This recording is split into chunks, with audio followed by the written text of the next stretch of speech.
Anak laki-laki itu menemukan sebuah lubang kecil di dinding. Coba lihat. Melihat bahwa orang yang tinggal di sebelah adalah seorang gadis yang sangat cantik. Jari tidak hati-hati dengan sedikit saus. Dia membawanya ke mulutnya dan menjilatnya.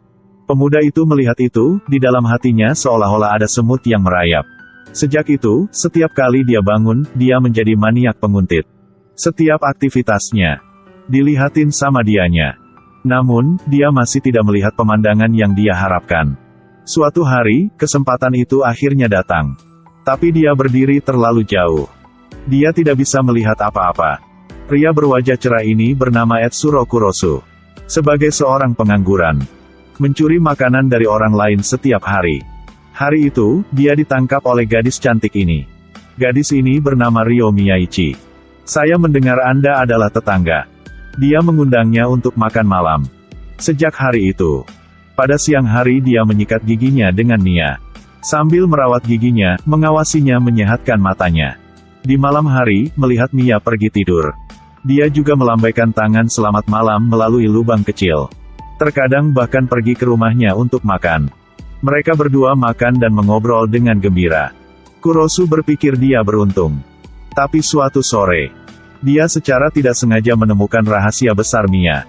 Dia memimpin seorang pria berjas ke rumah. Dia memeluk Mia dari belakang. Kurosu marah sampai matanya merah banget. Tiba-tiba, Mia menepis tangannya. Setelah gerakan terus-menerus, orang itu digorok lehernya. Kurosu tercengang. Tapi bukan karena darah segarnya terlihat lebih palsu daripada saus tomat. Tetapi karena dia melihat Mia mengungkapkan senyum menyeramkan.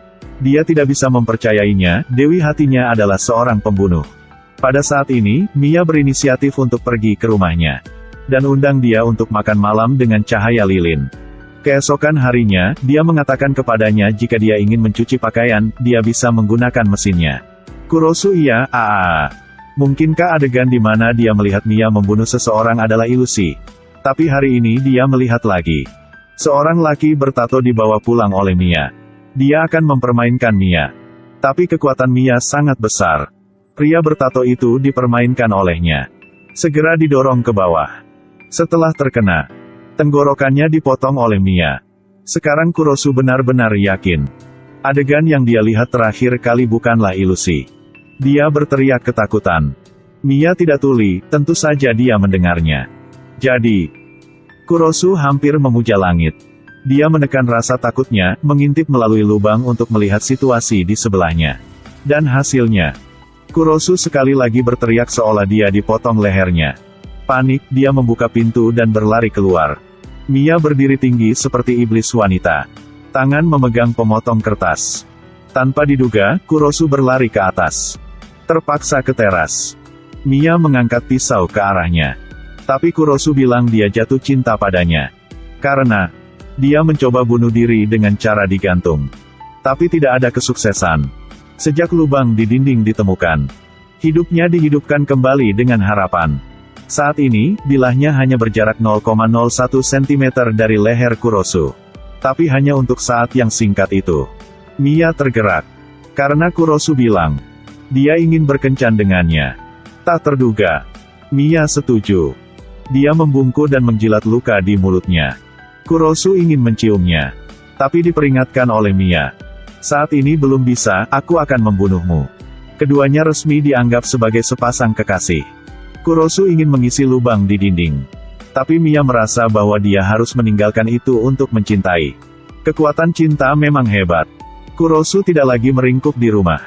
Setiap malam Mia berbicara dengannya melalui lubang kecil di dinding. Tapi Mia masih seorang pembunuh. Setiap beberapa hari lewat, pasti pergi keluar untuk membunuh orang. Bagaimanapun, Kurosu melihat adegan berdarah ini. Juga tidak pernah mencegah. Hari itu, tetangga di lantai bawah juga dibunuh olehnya.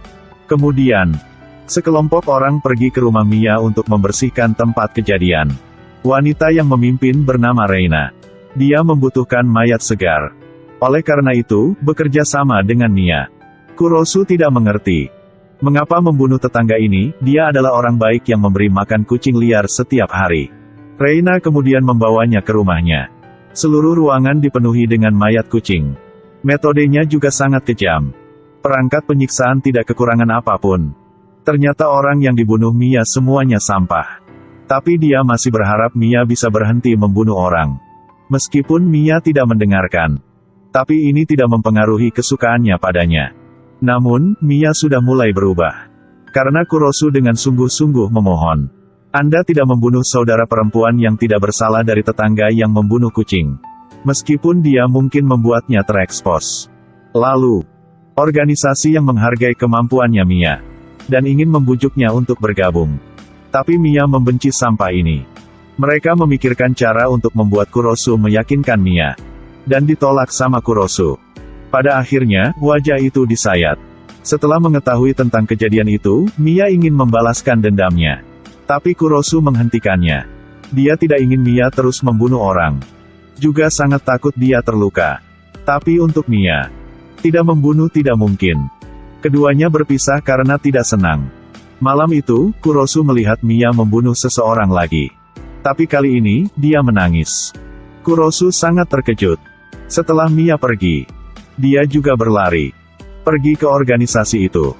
Minta mereka untuk berhenti membunuh. Melihat bahwa mereka tidak peduli Kurosu, dia segera mengambil tindakan. Di tangannya dia memegang pemotong kertas.